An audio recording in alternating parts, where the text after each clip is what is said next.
لہو دوں گا. قرآن نے فرمایا کل من علیہ فان، ہر چیز فنا، بچے گا تو وہ جو وجہ اللہ ہے.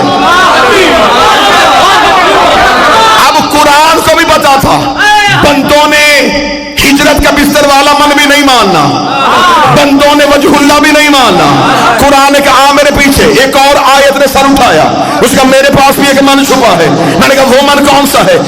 ومن الذی یقرض اللہ قرضا حسنا، ایک ایسا من بھی ہے جو اللہ کو قرضے دیتا ہے. میں نے کہا قرآن وہی تو من ڈھونڈ رہا ہوں، مجھے بتا وہ من کون سا ہے.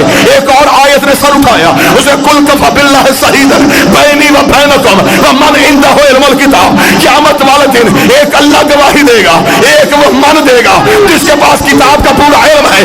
میں نے کہا میرے مالک ترس کر دے، رحم کر دے، تو قرآن میں نشانیاں دیے جا رہا ہے، نام نہیں بتا رہا، مجھے نام ڈھونڈنا ہے. مولوی کہتا بستر بھی علی نہیں ہے، وجہ اللہ بھی علی نہیں ہے، قرضے بھی علی نہیں دیتا. میرے مالک نام بتا. فرمایا پیغمبر کے دروازے پہ جا. میں نے رسول کے دروازے پہ ہاتھ جوڑے، رسول نے کہا چل میرے ساتھ غدیر کے میدان میں، میں تجھے چہرہ